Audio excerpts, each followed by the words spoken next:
In 1945, the year World War II came to an end, the United States dropped atomic bombs on Hiroshima and Nagasaki in Japan 3 days apart. This catastrophe directly killed roughly 100,000 people. Yet a man named Yamaguchi miraculously survived both blasts. Tsutomu Yamaguchi was born on March 16, 1916, in Nagasaki, Japan. In the 1930s he began working as a technical draftsman at Mitsubishi Heavy Industries designing oil tankers. He opposed his country's role in World War II and became so desperate about the war that he even considered killing his wife and young son with sleeping pills should Japan lose. Yamaguchi was in Hiroshima on August 6, 1945, on a 3-month work trip when the bomb was dropped. On the last day of his trip he was preparing to leave the city. Whether it was coincidence or bad luck, I don't know. But just as Yamaguchi was about to depart Hiroshima, the American B-29 bomber Enola Gay flew over and dropped a device suspended by parachutes. The sky suddenly lit up like a giant magnesium flare. Using the air raid training he had received in the Navy, Yamaguchi flung himself to the ground with perfect reflexes. He put his hands over his head, his fingers over his eyes, and his thumbs pressed into his ears. The ground, so to speak, literally roared, and an ear-splitting sound tore through the air. The blast's pressure hurled Yamaguchi into the air and threw him face-first into a muddy pit. The protective measures he took probably saved his life. But the tragic part was something else entirely. A woman who had been walking beside him vanished completely after the explosion. Tsutomu Yamaguchi miraculously survived that disaster. In an interview with the India Times he said, "I think I fainted for a while. When I opened my eyes everything was dark and I couldn't see much. It was like the blank frames that flash silently before a movie starts in a cinema." Caught in falling ash, Yamaguchi was temporarily blinded. The blast's noise ruptured his eardrums and caused severe radiation burns on his arms and face. The atomic explosion sent up so much dust and debris that it nearly blotted out the morning sun. Yamaguchi could see a towering mushroom-shaped fire cloud rising into the sky above Hiroshima. As soon as he regained his senses he staggered toward the ruins of the Mitsubishi shipyard. There he found co-workers who had survived the blast: Akihiko, Orikina, Iwanaga, and Kunio Sato. After a restless night in a shelter, they woke on August 7 and somehow made their way toward a train station they had heard was still operating. The journey took them through a nightmarish landscape of flickering fires, ruined buildings, and streets littered with charred and melted bodies. Many bridges in the city had collapsed into twisted wreckage, and at one river crossing Yamaguchi had to swim through floating corpses. Horrifying, wasn't it? When they reached the station, he boarded a train crowded with stunned passengers, many of them burned in places, and set off for his hometown of Nagasaki. As Tsutomu Yamaguchi headed back to his wife and child, the world's attention had already turned to Hiroshima. 16 hours after the blast, U.S. President Harry Truman made the first public announcement revealing the existence of the atomic bomb. A B-29 named Enola Gay had taken off from Tinian Island in the Pacific and flown roughly 2,400 kilometers before detonating the bomb called Little Boy over Hiroshima. That bomb caused about 80,000 immediate deaths and killed tens of thousands more in the following weeks. In his statement, President Truman warned that if Japan did not surrender, it faced a rain of ruin from the air, the like of which has never been seen on this earth. Yamaguchi finally reached Nagasaki in the early hours of August 8 and barely made it to a hospital. The doctor treating him was an old-school friend, but the burns on Yamaguchi's hands and face were so dark and severe that his friend did not recognize him at first, and neither did his family. When he left the hospital and returned home feverish and heavily bandaged, his mother looked at him as if she had seen a ghost. Still injured and tightly wrapped in bandages, Yamaguchi returned to work just 3 days after the Hiroshima disaster, on August 9, and told his boss about the extraordinary events of August 6 that he had seen a blinding flash and experienced a deafening blast. As you might expect, his boss accused him of being crazy. How could a single bomb destroy an entire city? Yamaguchi, of course, did not stop recounting what he had seen, because the things he had experienced were too strange and terrifying to keep quiet. After all, he had survived such a catastrophe and managed to come back to work and tell the story, which made it hard for those who had not lived through it to believe. While people were shunning him as mad, the outside of his office was suddenly flooded with a dazzling light. As Yamaguchi was trying to explain the scene outside, another brilliant white flash erupted. The shockwave smashed through the office window frames and hurled glass and debris everywhere, but just seconds before that, Yamaguchi had fallen to the floor. Yes, this was a second atomic bomb detonation. In an interview with The Independent he said, "I thought the mushroom cloud had followed me from Hiroshima." According to American author Charles Pellegrino, the city's hilly terrain and a reinforced stairwell in the office helped protect the conference room where Yamaguchi and his colleagues were gathered. His co-workers, who were only just beginning to hear his story, followed his example in taking cover and so survived the blast as well. Worried, rightly, for his family's safety, Yamaguchi ran home immediately. He was relieved to find that his wife and son had only superficial injuries.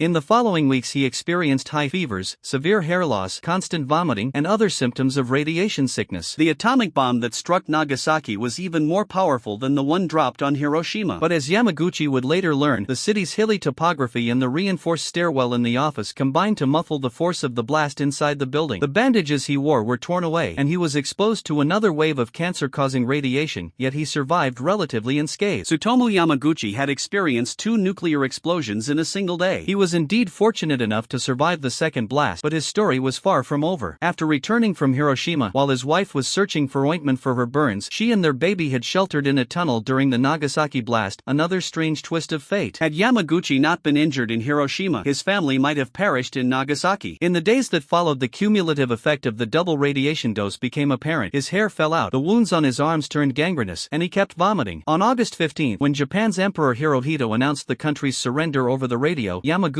and his family were still sheltering. In a later interview with The Times he said, "I felt nothing. I was neither sad nor happy. My fever was very high. I ate almost nothing and hardly drank water." Unlike many radiation victims, Yamaguchi gradually recovered and resumed a relatively normal life. After the Hiroshima and Nagasaki bombings, Japan was occupied, and Yamaguchi served as an interpreter for the U.S. Armed Forces. He later taught before returning to a career in engineering at Mitsubishi. In the 1950s he and his wife had 2 daughters. Yamaguchi coped with the horrific memories of Hiroshima and Nagasaki by writing poetry. He avoided publicly discussing his experiences until the 2000s. In the 2000s he published a memoir and became part of the anti-nuclear weapons movement. In 2006 he traveled to New York and spoke about nuclear disarmament at the United Nations. "I experienced the atomic bomb being dropped twice and I survived," he said in that speech. "Talking about it is my destiny." Yamaguchi later began speaking more openly, hoping his testimony would serve the campaign against nuclear weapons. In a 2009 interview with ABC he said, "I walked and crawled up from the bottom of hell. I should have died, but my fate was to continue living." One journalist who interviewed him one-on-one was Irishman David McIlwain. "What struck me most was how humble he was," McIlwain said. Like many Hibakusha, atomic bomb survivors, Yamaguchi did not want to dwell on his extraordinary life. He felt pressured because he was in better health than many people around him who died of cancer from radiation exposure. Of course, Yamaguchi was not the only person to have experienced both bombings. When the second bomb fell, his colleagues Akihiko Iwanaga and Kunio Sato were also present. A kite maker named Shigeo Morimoto, who was only about 1 kilometer from Hiroshima, also miraculously survived both blasts. In total, roughly 165 people may have experienced both explosions. However, Yamaguchi was the only person officially recognized by the Japanese government as having been bombed twice. In 2006 he learned he had stomach cancer and disclosed it in March 2009. On December 22, 2009, filmmaker James Cameron, who was planning a film about the atomic bombs, visited him. Yamaguchi told Cameron, "My mission is almost finished. I entrust the rest to you." He died on January 4, 2010, at the age of 93. Ironically, he gained the title of the only person to have been bombed twice only 1 year before his death at 93. The atomic bombings of Hiroshima and Nagasaki were the final and most devastating acts of World War II. After the first nuclear attack, Japan still did not surrender, and after communication with the government was cut off, the U.S. sent a research team to the city and decided to strike again. The second strike on Nagasaki was part of an American plan intended to convince Japan that such weapons could be supplied indefinitely. Many historians argue that the Soviet Union's declaration of war on Japan was actually more effective in securing Japan's surrender because it suddenly exposed the country's defenseless northern flank. Producing a single uranium bomb for use over Hiroshima had been incredibly difficult. Japan knew how hard that would be to achieve. But the U.S. had also developed a plutonium device that was easier and cheaper than the uranium design. That was what exploded over Nagasaki. The Manhattan Project's commanders boasted they could produce 2 or 3 atomic bombs a month to support the planned U.S. ground invasion of Japan in November 1945. Professor Mordecai Shefdelsa said, "At that point they had the capacity to produce 2 or 3 bombs a month because the plutonium production facilities at Hanford, Washington, were running at full capacity." Japan finally surrendered on August 15, but that surrender was made possible by the intervention of the emperor and his ability to break the deadlock within the War Council. Otherwise the army might have continued fighting. Very few Hibakusha old enough to remember the Hiroshima and Nagasaki blasts remain today, but survivors want to tell their stories because those who forget history are doomed to repeat it. In a 2010 interview with The Independent, Yamaguchi said, "As a double atomic bomb victim, I experienced the bomb twice. I sincerely hope there will not be a third." His daughter Toshiko Yamasaki said, "My father survived 2 atomic bombs, and if he had engaged in peaceful activities, people might still be healthy despite 2 doses of radiation. That's why the atomic bomb isn't something to be feared," she said, a comment reflecting her own perspective. How thoughtfully late Tsutomu Yamaguchi considered his life. Isn't that so?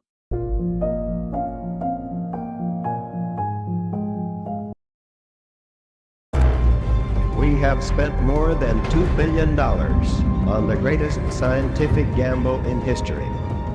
It is an atomic bomb. It is a harnessing of the basic power of the universe. That bomb has more power than 20,000 tons of TNT. We shall destroy their dollars, their factories, and their communications. Let there be no mistake. We shall completely destroy Japan's power to make war. He knew the world would not be the same. Now I am become death, the destroyer of worlds.